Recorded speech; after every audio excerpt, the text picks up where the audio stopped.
اعوذ باللہ من الشیطان الرجیم بسم اللہ الرحمن الرحیم اللہم صلی علی محمد وعلی آل محمد کما صلیت علی ابراہیم وعلی آل ابراہیم انک حمید مجید اللہم بارک علی محمد وعلی آل محمد کما بارکت علی ابراہیم وعلی آل ابراہیم انک حمید مجید۔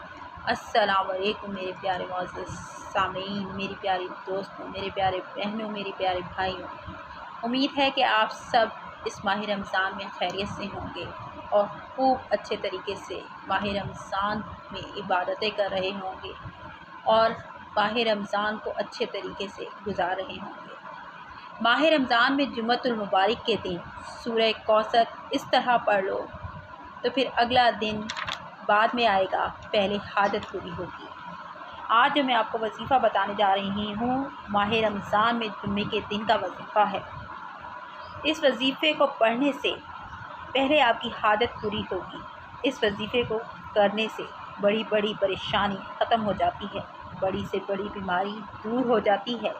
یہ ایسا وظیفہ ہے جس نے بھی کیا وہ نا امید نہیں ہوا۔ سورہ کوثر قرآن پاک کے 30ویں پارے میں موجود ہے۔ یہ قرآن پاک کی 108ویں سورۃ مبارکہ کہلاتی ہے۔ اس سورۃ مبارکہ کو سورہ کوثر اس لیے بھی کہا جاتا ہے کیونکہ نبی کریم صلی اللہ علیہ وآلہ وسلم کو اس سورت میں کوثر کی بشارت ہوئی تھی، اور اس آیت مبارکہ میں نبی کریم صلی اللہ علیہ وآلہ وسلم کو عظیم تحفہ دینے پر اللہ نے نبی صلی اللہ علیہ وسلم کو قربانی دینے اور نماز قائم کرنے کا حکم بھی دیا۔ بزرگان دین نے سورہ کوثر کے بہت سارے فوائد اور اس کی بہت زیادہ فضیلت بیان کی ہے۔ رزق کے مسائل، تندرستی، پریشانی، بیماری، قرض کی تنگی سے نجات، ان سب چیزوں سے نکلنے کے لیے سورہ کوثر بہت زیادہ مفید جانی جاتی ہے۔ آج میں آپ کے لیے سورہ کوثر کا ایک بڑا ہی مجرب، عظیم، آزمودہ اور پاورفل وظیفہ لے کر حاضر ہوئی ہوں۔ میں یہ سمجھتی ہوں کہ سورہ کوثر کا وظیفہ بہت ہی زیادہ خاص ہے۔ اس وظیفے کو آپ کسی بھی حاجت کے لیے کر سکتے ہیں، اور آج تک جتنے بھی بہن بھائیوں نے اس پر عمل کیا ہے، اس وظیفے کو کیا، ان کی بڑی سے بڑی سخت سے سخت حاجت بھی اللہ تعالیٰ نے اپنے کرم سے، اپنے فضل سے پوری فرمائی۔ آج کا وظیفہ جو سورہ کوثر کا وظیفہ ہے، کس طرح کرنا ہے، کیسے کرنا ہے، کس وقت کرنا ہے، آپ نے سب جاننے کے لیے ویڈیو کو آخر تک دیکھنا ہے۔ ہمارے ان وظائف کو کرنے والوں کو چاہیے کہ وہ 5 وقت نماز کی پابندی کریں۔ اس کے ساتھ ہی اگر ان کی زندگی میں کوئی بھی مسائل ہیں، پریشانیاں ہیں، رزق کی تنگی ہے، تو وہ ہمارے ان وظائف کی مدد سے ان پریشانیوں سے نکل جائیں۔ اور اس کے ساتھ ہم آپ کو 5 وقت کی نمازوں کا مشورہ اس لیے دیتے ہیں کیونکہ کوئی بھی وظیفہ، کوئی بھی عمل اس وقت تک پورا نہیں ہو سکتا جب تک آپ 5 وقت کی نماز کی پابندی نہیں کرتے۔ آپ اگر 5 وقت کی نمازوں کی پابندی کے ساتھ ان وظائف کو کریں گے تو اللہ تعالیٰ آپ کی ضرور سنے گا۔ ناظرین، اللہ تعالیٰ کو اپنے بندوں سے بہت پیار ہے، اس لیے اللہ تعالیٰ قرآن پاک میں ارشاد فرماتا ہے کہ جب میرے بندے میرے بارے میں پوچھیں تو ان سے کہہ دیجئے کہ میں ان کے بہت زیادہ قریب ہوں، اور اس کے ساتھ ارشاد فرمایا کہ تم مجھ سے دعائیں مانگو، میں تمہاری دعاؤں کو قبول کرنے والا ہوں، لیکن بہت افسوس سے کہنا پڑ رہا ہے کہ آج کے اس معاشرے میں ہمیں اللہ سے مانگنے کا وقت ہی نہیں ملتا۔ لیکن آج کل ہر بندہ یہی کہتا ہے کہ اس کے پاس وقت نہیں ہے، لیکن وہ پھر بھی پریشان حال رہتا ہے۔ اگر ہمیں اس دنیا میں رہنا ہے تو ہمیں زندگی گزارنے کے لیے کچھ نہ کچھ کرنا پڑتا ہے، لیکن اس کا یہ مطلب نہیں کہ ہم اللہ اور اس کے پیارے نبی حضرت محمد صلی اللہ علیہ وآلہ وسلم کو مکمل طور پر بھلا دیں۔ اور ہمارا دین اسلام اتنا پیارا مذہب ہے کہ وہ کبھی بھی ایسا نہیں کہتا کہ آپ صرف اور صرف اللہ کی ہی عبادت کریں، بلکہ یہ درس بھی دیتا ہے کہ آپ دنیا کے ساتھ ساتھ دین کو بھی کمائیں، اور جو بھی مانگنا ہو صرف اور صرف اللہ کی ذات سے مانگیں، اپنا عقیدہ ٹھیک کریں۔ اس لیے پیارے بھائیوں اور بہنوں، آج جو سورہ کوثر کا وظیفہ بتایا جائے گا، آپ نے اس عمل کو سچے دل کے ساتھ کرنا ہے، اور اس وظیفے کو مکمل کرنے کے بعد آپ کو جیسا بتایا جائے گا اس طریقے سے آپ نے اللہ کے حضور سچے دل کے ساتھ دعا مانگنی ہے اور اپنا مسئلہ، اپنی حاجت، اپنی تنگدستی، اپنی پریشانی اللہ کی بارگاہ میں پیش کرنی ہے۔ پھر دیکھیں کہ اللہ آپ کی کیسے سنتا ہے۔ ناظرین، وظیفے کی جانب چلتے ہیں۔ سب سے پہلے آپ کو سورہ کوثر کے چند شان نزول بتا دیتی ہوں۔ عاص بن وائل جو کہ مشرکین کے سرداروں میں سے تھا، اس نے ایک مرتبہ نبی کریم صلی اللہ علیہ وآلہ وسلم سے ملاقات کی۔ وہ کافی دیر تک نبی کریم صلی اللہ علیہ وآلہ وسلم سے باتیں کرنے لگا۔ وہ دور بیٹھا قریش کا ایک گروہ یہ ماجرا دیکھ رہا تھا۔ قریش کے گروہ نے عاص بن وائل سے پوچھا کہ نبی کریم صلی اللہ علیہ وسلم سے کیا باتیں کر رہا تھا؟ تو عاص بن وائل نے جواب دیا، میں اس ابتر شخص سے باتیں کر رہا تھا، اور اس نے ابتر کا لفظ اس لیے استعمال کیا کیونکہ نبی کریم صلی اللہ علیہ وآلہ وسلم کے فرزند عبداللہ دنیا سے رخصت ہو چکے تھے۔ عرب معاشرے میں یہ دستور تھا کہ جس کی کوئی اولاد نہ ہو، اولاد نرینہ نہ ہو، یعنی کوئی بیٹا نہ ہو، تو ایسے شخص کو ابتر کہا جاتا تھا۔ لہٰذا قریش میں جو نبی کریم صلی اللہ علیہ وسلم کے دشمن تھے، عبداللہ کی وفات کے بعد انہوں نے نبی کریم صلی اللہ علیہ وآلہ وسلم کو ابتر کا لقب دیا۔ ایسے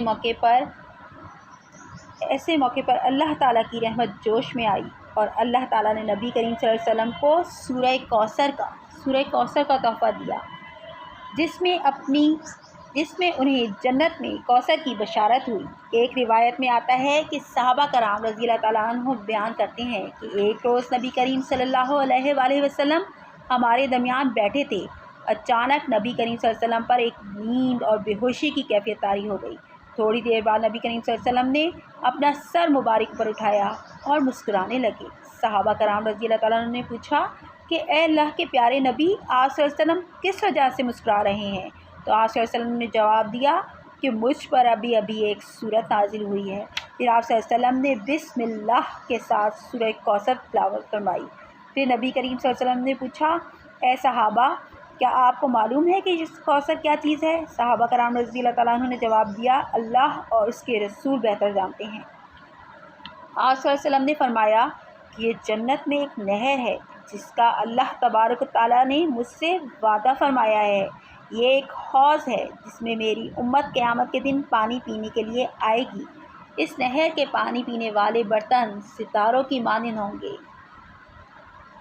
مسلم اور بخاری میں یہ حدیث ملتی ہے۔ پیارے ناظرین، میرے دوستوں، یہ سورۃ مبارکہ بہت ہی زیادہ برکت اور فضیلت والی ہے، سورہ مبارکہ ہے۔ اس سورۃ مبارکہ کی شان نزول کے بارے میں بتانا اس لیے بھی اہم تھا کہ جب آپ اس وظیفے کو کرنے لگیں تو آپ کو اس کا شان نزول اور اس کی اہمیت اور اس کے فضائل کے بارے میں بخوبی آگاہی ہو۔ اب ہم اپنے وظیفے کی طرف چلتے ہیں۔ آپ نے سورہ کوثر کا وظیفہ کیسے کرنا ہے؟ یاد رہے کہ رات کو سونے سے پہلے یا عشاء کی نماز ادا کرنے کے بعد، تراویح کے بعد اس عمل کو کرنا ہے۔ یاد رہے کہ سب سے پہلے آپ نے 2 رکعت نماز صلاۃ الحاجات ادا کرنی ہے۔ ان 2 رکعتوں میں آپ نے سورہ فاتحہ کے بعد 11 مرتبہ سورہ کوثر اور 11 مرتبہ سورہ اخلاص پڑھنی ہے۔ اس نماز کو مکمل کرنے کے بعد آپ نے اپنی جگہ بیٹھے رہنا ہے، یعنی جائے نماز پر بیٹھے 129 مرتبہ آپ نے اس سورت کی تلاوت کرنی ہے۔ بسم اللہ الرحمن الرحیم۔ سورۃ کوثر پڑھنے کے بعد آپ نے اپنی آنکھیں بند کر لینی ہیں۔ آپ نے اللہ تبارک تعالیٰ کی حمد و ثنا بیان کرنی ہے، اللہ کی بڑائی بیان کرنی ہے کہ اللہ تعالیٰ کی ذات کتنی زیادہ عظیم ہے، اس کی بارگاہ میں ندامت کے آنسو بہانے ہیں، اپنے گناہوں سے توبہ کرنی ہے۔ آپ نے جو عمل کرنا ہے وہ سچے دل سے کرنا ہے۔ جب اللہ تعالیٰ کی ذات اس بندے سے راضی ہو جاتی ہے تو پھر دنیا کی کوئی بھی طاقت اس بندے کا کچھ نہیں بگاڑ سکتی۔ لہٰذا ہمیشہ اللہ سے مانگنے کا اپنا یقین بنا لیں۔ اللہ تعالیٰ آپ کو کبھی بھی محتاج نہیں کرے گا، کبھی بھی محتاج نہیں کرے گا۔ آپ نے اس طرح سے اس عمل کو کرنا ہے۔ اس عمل کو کرنے کے بعد آپ نے سجدے میں چلے جانا ہے اور اللہ تعالیٰ سے گر گڑا کر اپنے حاجات کے پورا ہونے کے لیے دعا مانگنی ہے، اپنے گناہوں سے معافی مانگنی ہے۔ پھر دیکھیں اللہ تعالیٰ کیسے آپ کی دعاؤں کو قبول کرتا ہے۔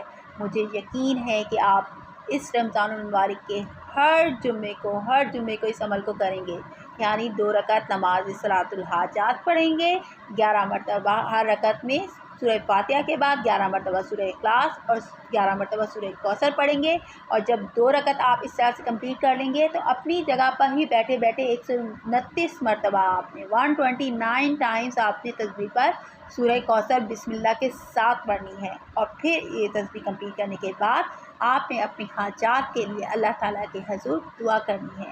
مجھے یقین ہے کہ آپ رمضان کے ہر جمعے والے دن یہ وظیفہ اسی طریقے سے کریں گے جیسے میں نے آپ کو بتایا ہے۔